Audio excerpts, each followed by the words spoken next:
Hello guys, welcome to the channel. So RRB NTPC का mock, जैसे कि आप लोगों का एग्जाम स्टार्ट हो चुका है, सो ये क्वेश्चंस बहुत ज़्यादा इंपॉर्टेंट है। बिफोर एग्जाम जिसका भी एग्जाम है अभी, वो इसको देख के जाना, क्योंकि देयर आर 99% चांसेस कि इसी पैटर्न के आपके पास क्वेश्चन मिलने वाले हैं। ठीक है, 1% तो कुछ नहीं कहा जा सकता। कोई भी, चाहे वो आरआरबी हो, चाहे वो हमारे एसएससी हो, कब उनका दिमाग सनक जाए और कब वो पैटर्न बदल दे, we don't know. But all though one and the same थिंग, आप लोगों के पास कॉन्सेप्ट तो सेम रहने वाले हैं। ठीक है, तो हम लोग क्वेश्चन की तरफ बढ़ने वाले हैं। एज यूजुअल क्वेश्चन हिंदी में होंगे, एक्सप्लेनेशन भी हिंदी में मिलेगी आपको। ठीक है, टर्म्स में इंग्लिश में यूज करूंगी। क्लियर? सो कोई भी होगा उसको टर्म्स में प्रॉब्लम नहीं आएगी।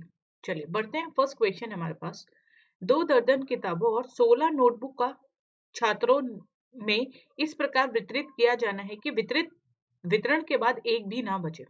2 दर्जन नोटबुक का मतलब 2 इंटू 12, मतलब 24 नोटबुक्स हैं। एंड और 16 नोटबुक को, अच्छा 2 दर्जन बुक्स है एंड 16 नोटबुक को विभाजित करना है। तो अब विभाजित तो ऐसे करेंगे ना, जो दोनों का मल्टीपल नंबर होगा, तो क्या हो जाएगा बेटा 8। ठीक है, बड़े अगले क्वेश्चन की तरफ आगे देखो। ₹10,000 का 10% वार्षिक ब्याज दर से 3 वर्ष के लिए चक्रवृद्धि ब्याज, ध्यान रखो, जब 10% होता है तो 1 ईयर में हमें मिलता है 10% ब्याज। क्लियर? जब 10% होता है तो 2 ईयर में अपने को मिलता है 21%। और जब 10% होता है 3 ईयर में अपने को मिलता है कितना बेटा? 33.1%। कैसे मिलता है ध्यान से देखो। 100 रुपए, 1 साल में 10% ब्याज कितना हो जाएगा? 110 रुपए। अगले साल 10% ब्याज कितना हो जाएगा? 121 रुपए। अगले में 10% ब्याज कितना हो जाएगा? 133.1। फिर अगले में, ये 3 साल हो गए, first year, second year, third year, फिर अगला 10% दिया तो कितना हो जाएगा? 14641.4। ठीक है, तो ब्याज कितना हुआ? 100 प्रिंसिपल था, अब मुझे अमाउंट मिल रही है, तो ये 33.1% क्या हो गया? ब्याज हो गया। उसने बोला 10,000 पे, तो कितना हो जाएगा? 100 पे इतना, तो 10,000 पे मल्टीप्लाई 100 कर दो, कितना आ जाएगा? 3310। Is that mind clear? चलो अगला क्वेश्चन देखते हैं।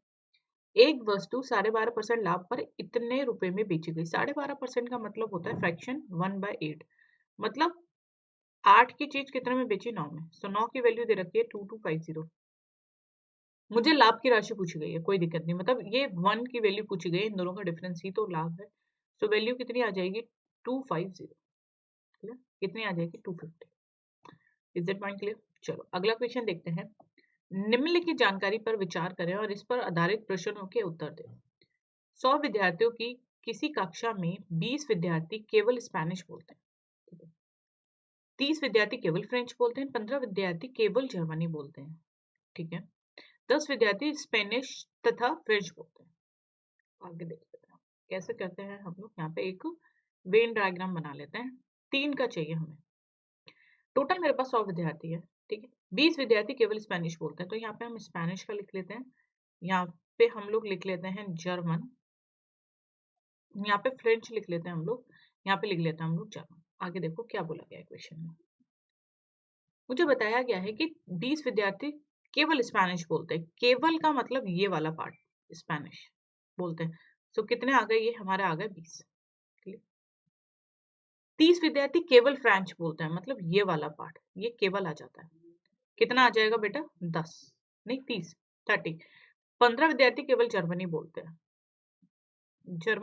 जर्मनी आ जाएगा जी। आगे देखते हैं। इसने बोला मुझे 5 विद्यार्थी जर्मन तथा फ्रेंच, अच्छा 10 विद्यार्थी स्पेनिश तथा फ्रेंच दोनों बोलते हैं। स्पेनिश फ्रेंच मतलब 10, यहाँ आ जाएगा। आगे देखो, 5 विद्यार्थी जर्मन तथा फ्रेंच दोनों और शेष विद्यार्थी केवल इंग्लिश पसंद करते हैं। जर्मन प्लस फ्रेंच दोनों, मतलब ये आ गया। और रिमेनिंग बचे वो सिर्फ क्या यूज करते हैं? हमारे इंग्लिश पसंद करते हैं। इंग्लिश के बारे में हमारे पास अभी कोई नॉलेज नहीं है। तो हम देख लेते हैं कि कितने बच्चे हमारे सिर्फ इंग्लिश पसंद करते हैं। तो ये कितने आ गए? 60 और ये 20, मतलब 80 आ गए। तो 20 बच्चे ऐसे जो इंग्लिश पसंद करते हैं। मुझसे पूछा गया क्वेश्चन में कितने विद्यार्थी केवल फ्रेंच पसंद करते हैं।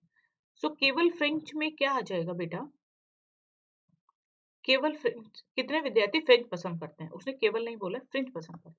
सो 30, तो ये तो है ओनली, ये भी तो है जिन्हें फ्रेंच पसंद है, इन्हें जर्मनी भी पसंद है लेकिन फ्रेंच भी पसंद है, और ये भी है, मतलब 10 कितने हो जाएंगे, 30 40 प्लस 5 45।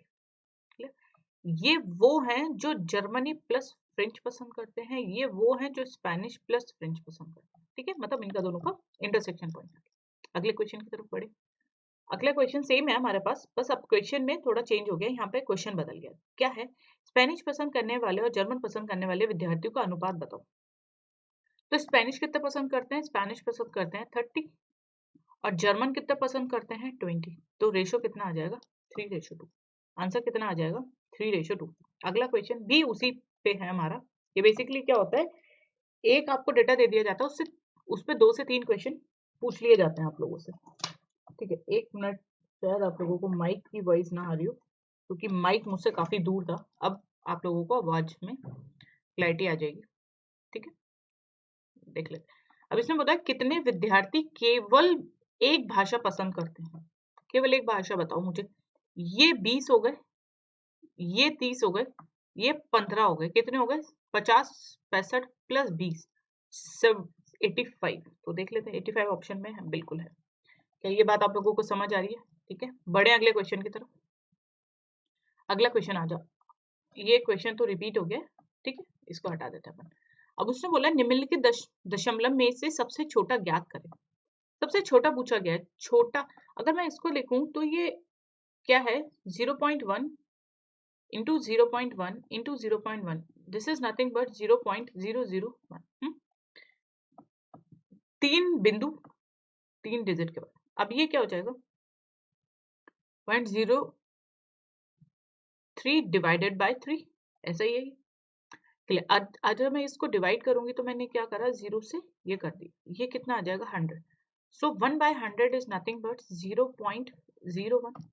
तो अभी तक तो छोटा ये है, अभी आगे देख लेते हैं। ये है 0.01 डिवाइडेड बाय 2, पॉइंट हटाने के लिए मैंने दूसरे से मल्टीप्लाई किया 1/200, 1/200 आ गया, ठीक है। 1/200 का मतलब क्या हो जाएगा 0.005, ये आ जाएगा, ठीक है। अब अगला देखो, ये आ जाएगा मेरा 0.1 इंटू 0.02 इंटू 0.2।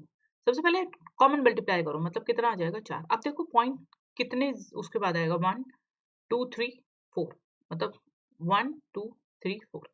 तो सबसे छोटा कौन सा हो जाएगा हमारा, सबसे छोटा हो जाएगा हमारा ये वाला 0.01, ठीक है। तो आंसर क्या आ जाएगा हमारा पहला वाला। बढ़े अगले क्वेश्चन, ठीक है। अगला क्वेश्चन देखते हैं। एक निश्चित पुरस्कार राशि P Q एंड R का अनुपात हमें ये दे रखा है, मतलब 3 5 और 7, ये मुझे दे रखा है। अनुपात में दी जाने वाली, यदि R को P से 1000 कम मिले, रुपए अधिक मिले तो P Q R, अच्छा कितने ज्यादा मिल रहे हैं, R को P से मिल रहे हैं, तो यहाँ पे कितने ज्यादा मिल रहे हैं 4। तो इस 4 की वैल्यू हमें 1000 दे रखी है, तो 1 की वैल्यू कितनी आ जाएगी 250। उसने मुझसे पूछा Q की हिस्सेदारी, Q की हिस्सेदारी कितनी है 5, सो इंटू 5 कितना आ जाएगा 1250, आंसर आ जाएगा 1250। अगले क्वेश्चन की तरफ बढ़ते हैं। 15% छूट के बाद 2 पेन का एक पैकेट 340 रुपए में खरीदा गया। 15% छूट मतलब 15/100, इसका मतलब क्या आ जाएगा 3/20, मतलब 20 का आइटम था, सो 3 की छूट मिली, मतलब 17 का बिका। तो ये मेरा एमपी आ जाएगा, ये मेरा एसपी आ जाएगा। एमपी मतलब जो मूल्य दे रखा है उस पर ये हो जाएगा मेरा सेलिंग प्राइस, ठीक है। प्रत्येक पेन का मूल्य बताओ, 340 रुपए में खरीदा गया, तो इसकी वैल्यू मुझे पता है 340, तो इसकी कितनी आ जाएगी 400। सो मुझे पता है 2 पेन की 400 है, तो एक की कितनी आ जाएगी 200। मुझसे उसने पूछा गया, यही पूछा गया, ठीक है, क्रय मूल्य का बात पूछा गया। चलो अगला देखते हैं हम लोग। यदि आयात के विकर्ण की लंबाई और उसका आधा परिमाप क्रमशः लंबाई, लेट से लेंथ हमारी बता रखी है उसने 11 सेंटीमीटर, और आधा परिमाप मतलब semi perimeter, semi perimeter, perimeter होता है 2l + b, तो सेमी पेरीमीटर कितना हो जाएगा l + b, right. Semi perimeter मुझे 13 दे रखा है, l मुझे 11 दे रखा है, तो b कितना निकल जाएगा, b आ जाएगा 2। तो क्षेत्रफल पूछा है, तो एरिया क्या होता है? L into B, that means 11 into 2, that means 22। क्या हमारे पास कोई ऑप्शन है ऐसा? हमारे पास कोई ऑप्शन नहीं है, इसका मतलब इसका ऑप्शन क्या है बेटा? गलत है। आंसर शुड बी, तो इसका क्षेत्रफल पूछा गया हमसे, आधा परिमाप क्रमशः ये है, कोई दिक्कत नहीं है, प्लस ये 2 आ जाएगा, लेंथ मुझे दे रखी है, इसका आंसर यही आएगा 22, ऑप्शंस आर रॉन्ग। ठीक है, इसको काट के 22 कर लो, ये 22 हो जाए। बढ़े अगले क्वेश्चन की तरफ। चलो, X square minus Y square divide by X minus Y. ठीक है, X square minus Y square का फॉर्मूला क्या होता है? X plus Y, X minus Y.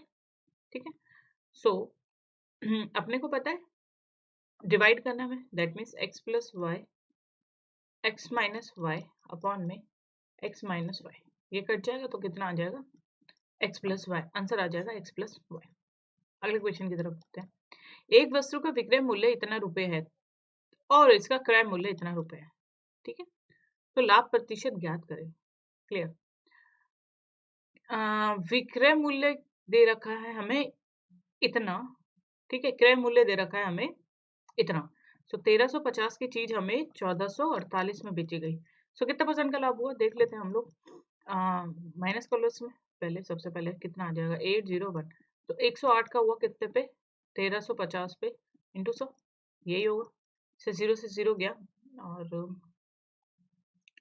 और कटेगा किसी पे, हम 45, ये जाएगा 9 से कितने पे? 12 पे, ये 9 से जाएगा 1 और 15 पे, ये गया 4, ये गया 5, ये इससे गया 2 पे, तो कितना आ गया बेटा? 8%। क्लियर? क्रय मूल्य और विक्रय मूल्य का आप लोगों को पता ही होगा क्या होता है, selling price and cost price. क्योंकि देखो, अब जिसे नहीं पता, जो इंग्लिश वाला था, मैं भी इंग्लिश वाली थी तो मुझे भी नहीं पता था पहले, तो यहाँ लाभ पता चला, लाभ बताया उसने, लाभ पूछा गया मुझसे। लाभ तो तभी होगा ना जब मेरा एसपी बड़ा होगा, इसका मतलब दिस शुड बी एसपी, तो this should be C, simple से। Clear? 12 10 a is equal to 5, 12 10 a is equal to 5, so 10 a कितना हो जाएगा? 5 by 11, 12। सो हमें पता है क्या होता है ये, पंडित बद्री प्रसाद हर हर बोले, परपेंडिकुलर अपॉन में बेस। परपेंडिकुलर क्या होता है? ये बेस कितना होता है? 12। सो पाइथागोरम से पाइथागोरस का ट्रिपलेट होता है 5 12 13। मुझसे पूछा गया कॉसेक थीटा, ये ए है। ठीक है, कॉसेक ए पूछा गया। कॉसेक ए क्या होता है? 1 अपॉन में साइन ए, साइन ए क्या होता है? पी अपॉन में एच। तो कॉस कितना हो जाएगा? एच अपॉन में पी। एच कितना है मेरा? हाइपोटेन्यूज मतलब 13, और पी कितना है हमारा? 5, तो 13 by 5। Do we have any option like this? No, 13 by 5। मुझसे कॉसेक ये पूछा गया है, सो 13, ये ए हो जाएगा perpendicular 1 by 5। Answer should be 13 by 5, this should be 13 by 5। Options are wrong. Clear? बढ़े अगले क्वेश्चन की तरफ। चलिए हम लोग अगला क्वेश्चन देखने की कोशिश करते हैं। अगला क्वेश्चन है, पति और पत्नी प्रति माह 4500,000 रुपीज और रुपए कमाते हैं। ठीक है, तो मुझे पता है पति लेट्स से हस्बी और वाइफ है, वाइफ ये कमा रहा है हमारा 45,000 और पत्नी कमा रही है हमारी इतना। आगे देखते हैं। वे प्रति माह प्रत्येक के हिस्से में से 5,000 रुपए अनाथालय को दान कर देते हैं, तो -5,000, तो कितनी बची सैलरी? 40,000 -5,000, सो कितनी बची सैलरी? 30,000। जो लिखा है वैसा करते रहो आगे, 3,000 नहीं 30,000। यदि हम दान निकाल देते हैं तो पति और पत्नी उनकी संयुक्त आय का कितना प्रतिशत है? तो पति की आय उनकी संयुक्त आय का कितना प्रतिशत है? उन दोनों की संयुक्त आय मतलब दोनों का मिलाकर। पति की आय कितनी है बेटा? 4,000, और दोनों की मिलाकर कितनी है? 7,000 अपॉन इंटू 100। सो बेसिकली ये कितना आ जाएगा? 4/7। 1/7 की वैल्यू होती है 14.28। सो 4/7 के मतलब 56 से थोड़ा सा बड़ा होना चाहिए, आंसर आ जाएगा। क्लियर हो गई? बड़े नेक्स्ट क्वेश्चन की तरफ चलिए। अगला क्वेश्चन है हमारे पास, यदि एक वृत्त की परिधि 18 पाई है, परिधि का मतलब क्या हो जाएगा? सर्कमफेरेंस।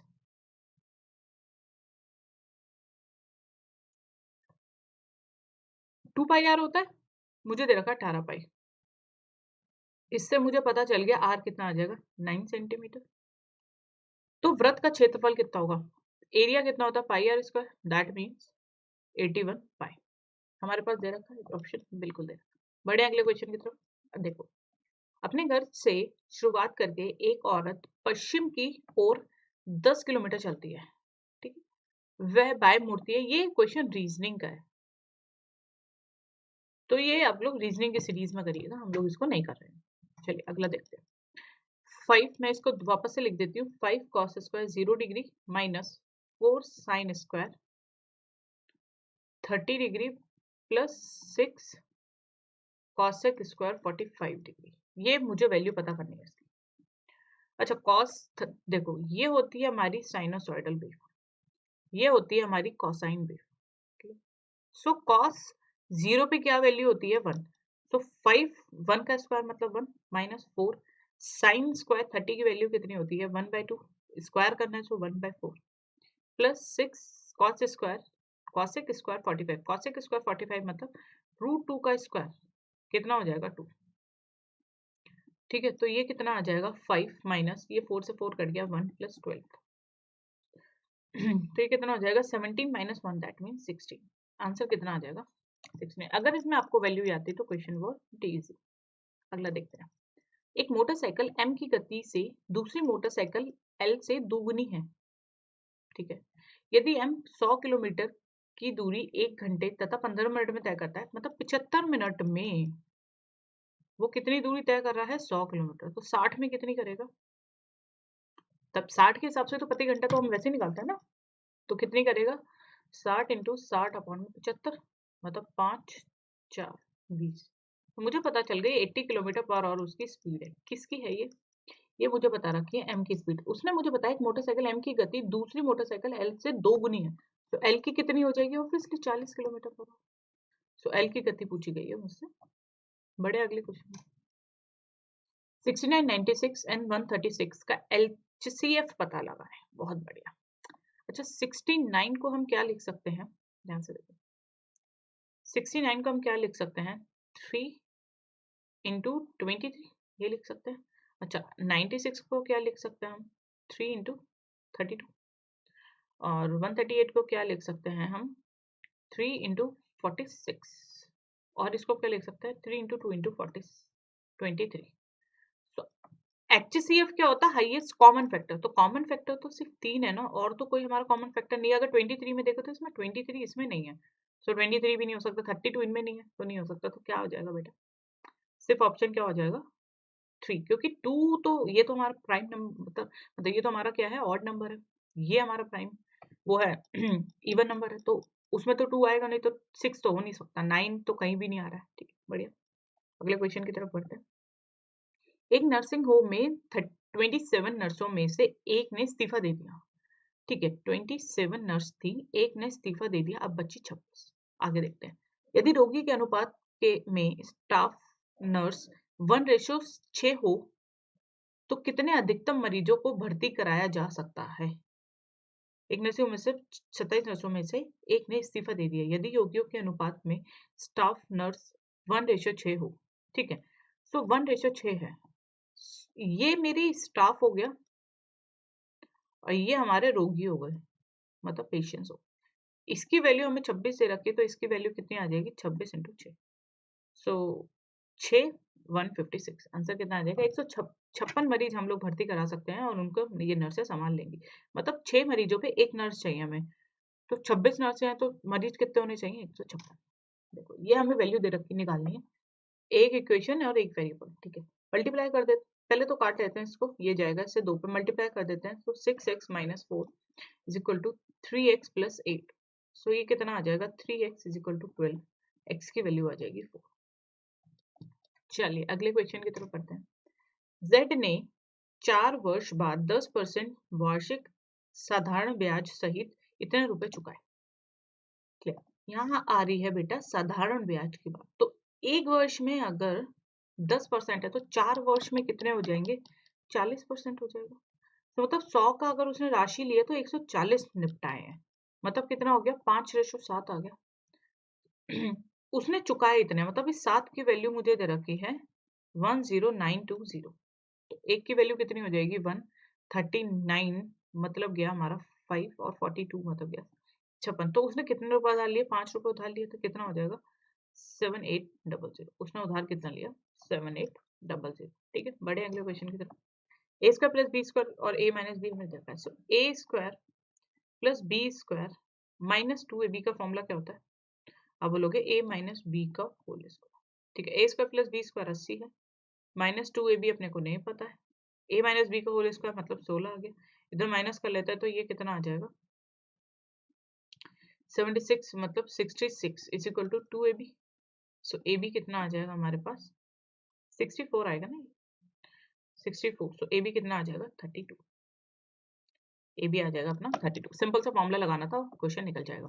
ठीक है, अब इसमें वैल्यू पुटिंग करने की बिल्कुल भी कोशिश मत करना, उसमें फालतू में आप टाइम वेस्ट कर सकते हो। जब सीधा सीधा दिख रहा है तो सीधा सीधा लगाओ। ठीक,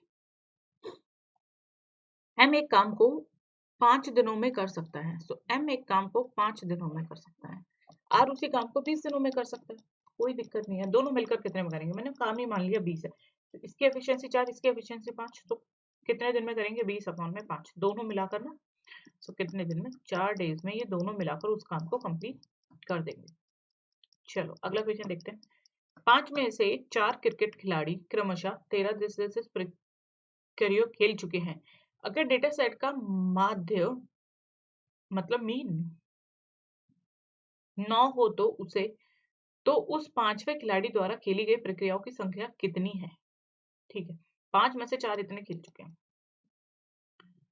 सो 3, 9, 5 और 11 मतलब 4 इतने खेल चुके हैं, तो कितना हो गया ये? 24 प्लस 40 मतलब 38 खेल चुके हैं। लेकिन मुझे बताया गया है कि जो मीन है वो हमारा 9 है, तो 5 का 9 है तो कितना होगा? टोटल सम कितना होगा? 45। सो फिफ्थ वाले ने कितनी खेली? ये 4 खेल चुके हैं और ये सब मिलाकर 5 ने खेली है। सो कितने खेली है? 7। अगला कितना आ जाएगा आंसर हमारा? 7। चलो अगला देखते हैं। एक आदमी प्रातः 8 बजे अपनी यात्रा 8 किलोमीटर प्रति घंटे के गति से शुरू करता है। ठीक है, ये आदमी है, यहाँ से हमने एक आदमी बनाया। ये 8 AM स्टार्ट कर रहा है अपनी कितने की स्पीड पे? 8 kmph की स्पीड, और 24 किलोमीटर दूर गंतव्य स्थान पर पहुंच जाता है। तो मतलब यहाँ पे पहुंचा तो कितने घंटे लेगा?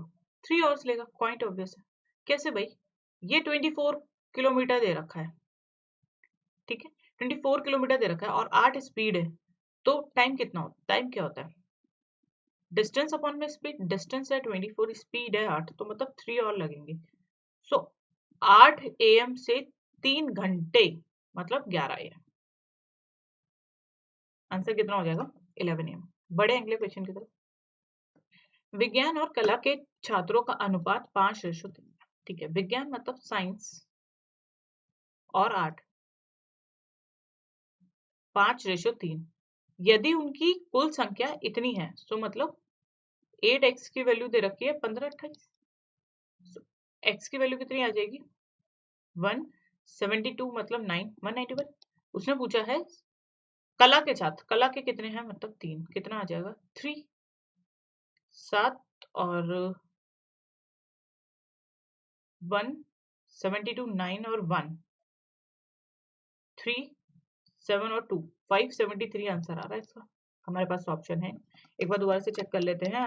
दे रखा है मुझे 8x की वैल्यू दे रखी है 15, 28। तो ये जाएगा 1 टाइम और 72 मतलब 9 और 1, 191x की वैल्यू आ गई। मुझे चाहिए कि मतलब 3 की वैल्यू चाहिए, तो इंटू 3 मतलब 3, 7 और 2, 573 आंसर आएगा। ऑप्शन हमारे रॉन्ग है। ठीक है, आंसर आप करेक्ट कर लो, इसको 573 कर लो, हटा। ठीक है, अगला देखते हैं। ये वैल्यू मुझे दे रखी है, आंसर निकालना है। सो 2 इंटू 4 की पावर मतलब 4 इंटू 4 इंटू 3 इंटू 3 अपॉन में 3 इंटू 16। ये चला जाएगा, ये इससे चला जाएगा, 12 दूनी कितना आ जाएगा? 24। चलो अगला देखते हैं। क्योंकि एक छात्र की अंक गलती से 68 की जगह 86 टाइप होगा, तो मतलब कितने का डिफरेंस आया? 18 का डिफरेंस आया, और इस वजह से मीन मेरा क्या हुआ बेटा? इतना बढ़ गया, मतलब 68 की जगह 86 हुआ, तो मीन मेरा बढ़ गया, मतलब 18 यहाँ पे बढ़ा और मीन कितना बढ़ा है? हाफ, मतलब छात्र कितना होंगे, कोविड ऑब्वियस से 36 है, तभी तो सब में हाफ हाफ हाफ हाफ बड़ा होगा। 18 बड़ा, हाफ हाफ हाफ तभी तो बड़ा होगा। 36 में जब हाफ हाफ हाफ बढ़ाएंगे तो कितना बढ़ना चाहिए, टोटल 18। आंसर कितना आ जाएगा, 36। कौन से चतुर्थांश मतलब क्वाड्रेंट में ये बिंदु लाया करेगा, देखो ये वैल्यू होती है हमारे पास। यहाँ पे क्या होता है, ये सब पॉजिटिव, ये क्या होता है नेगेटिव, ये क्या होता है पॉजिटिव, ये होता है वाई एक्सिस, ये होता है एक्स एक्सिस, ठीक है। ये क्या होता है नेगेटिव। सो ये वाला जो पॉइंट आएगा यहाँ पे क्या होता है वैल्यू प्लस माइनस, यहाँ पे क्या होता है प्लस प्लस। पहले हम लिखते हैं एक्स, दूसरा लिखते हैं वाई। यहाँ पे क्या होता है, सबसे पहले एक्स का देखेंगे माइनस और वाई का देखेंगे प्लस, और यहाँ कितना हो जाएगा माइनस और माइनस। तो कौन सा थर्ड क्वाड्रेंट आ जाएगा, थर्ड।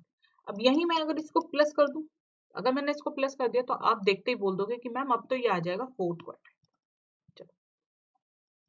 यदि 5 आदमी एक काम को 9 दिन में कम कर सकते हैं तो 3 आदमी उसी काम को कितने दिन में करेंगे। तो इक्वल कर दो, 5 आदमी एक काम को 9 दिन में कर सकते हैं, मतलब काम इतना होगा। तो लेट से n आदमी उस काम को 3 दिन में कर लेंगे, तो कितने होने चाहिए, 15। चलो अगला देखते हैं। 50 और 80 के बीच की अभाज्य संख्या बताओ। अभाज्य संख्या मतलब प्राइम नंबर जो खुद के और 1 के अलावा किसी से भी डिवाइड नहीं होते हैं। तो सबसे पहले अभाज्य संख्या क्या होगी, 53। क्या ये किसी से डिवाइड होता है, नहीं होता। 57 होता है। तो अब देखो सबसे पहले क्या हो गया, 53, 54, 55, 56, 57, 58, 59 बिल्कुल है। 61 है, 63, 65, 67, 67 जाता है, किसी से नहीं जाता है। 68, ये आप लोग मतलब निकाल के आप लोग उसको सम कर लेना, आंसर आ जाएगा, ठीक है। ये आप लोग करके देख लेना खुद से एक बार। सभी मुझे बता रखा है निम्नांकित सारणी चार पर्यटक बसों 1 2 3 4 द्वारा शुक्रवार से मंगलवार के बीच अपने गंतव्य की ओर जाने में तय की गई दूरी किलोमीटर में दर्शाइए। तो ये किलोमीटर में मुझे बता रखा है। इस जानकारी पर विचार करें और इस पर आधारित निम्नलिखित प्रश्नों के उत्तर दें, ठीक है। सभी 5 दिनों में किस बस का औसत सबसे कम रहा। तो सभी 5 दिनों में औसत पूछा गया किसका कम रहा। तो पहले तो ये लगा लो कि पहली बस का कितना औसत रहा। तो निकाल लेते कितना, 900, 900 प्लस 400 1300, प्लस 500 1800, 1800 प्लस 700 2500, 2500 2600 2650। और एक बार चेक कर लेते हैं दोबारा से, 400 प्लस 500 900 प्लस 400 1300 प्लस 500 1800 प्लस 10 2500 और 50 प्लस, हाँ इधर ये 100 हो गया, ठीक है। अब इसका रहेगा 500 500 500 600, ये 1000 1500 2100 400 2500 2550। जिसका जिसका सम कम उसका औसत कम, साफ सीधी बात है। 500 900 हो गया, 900 प्लस 500 1400 प्लस 600 2000 2700 2700 प्लस 100 2800। तो अभी तक तो हमें लग रहा है सेकंड वाली का है, देख लेते हैं बस। 500 500 600 1600 प्लस 1200 1600 प्लस 600 आ जाएगा 2200, 2200 प्लस 500 2700 प्लस 50 2750। तो किसका आ जाएगा, बस सेकंड का आंसर आ जाएगा, बस सेकंड। औसत उसी का काम होगा। किस बस के द्वारा शुक्रवार से मंगलवार तक तय की गई दूरी में एक क्रमिक वृद्धि दिखाई देगी। वृद्धि की बात हो रही है, तो देखो यहाँ से यहाँ में नहीं, यहाँ गिरावट आ गई, नहीं हो सकता। ये बड़ा बड़ा बड़ा बड़ा बड़ा गिरावट आ गई, नहीं। ये बड़ा बड़ा बड़ा बड़ा, ये हो सकता है, ये वाला हो सकता है। अभी देखते हैं अगले वाले का। यहाँ बड़ा, यहाँ बड़ा बड़ा बड़ा, यहाँ गिरावट आ गई, ठीक है। तो आंसर क्या हो जाएगा, बस नंबर 3 है जिसमें वृद्धि हुई है, मतलब इंक्रीज हुआ है। किस दिन चारों बसों द्वारा तय की गई दूरी कुल दूरी अधिकतम थी, ठीक है। अधिकतम दूरी पूछी गई है, तो हम क्या करते हैं, सबका सम निकाल लेते हैं। शुक्रवार को कितनी हुआ, तो देखो 400 500 900 प्लस 400, ये आ जाएगा हमारा 900 प्लस 900 हो गया हमारा कितना 1800, 1800 प्लस 1900 1925। इस दिन 1925 करी है, इस दिन कितनी करी है 2050, और इधर कितनी करी है हमारी 1100 900, ये हो गया मेरा 2000 2000, ये हो जाएगा 2140 2140 और 20 2140 2165 2165 आ गया। ये आ जाएगा 500 600 600 12 1800 प्लस 500 1800 500 2300 2310, और ये कितना आ जाएगा 700 4 700 700 1800 1800 1523। उससे मुझसे पूछे अधिकतम, अधिकतम तो अधिकतम कितनी आ जाएगी, ये आ जाएगी। कौन सी, सोमवार। आंसर है हमारे पास सोमवार। ठीक है, तो इसी के साथ आज ये वाला मॉक टेस्ट हमारा खत्म होता है। ठीक है, I wish you all the best for your exam. Till then take care, bye bye and have a good day.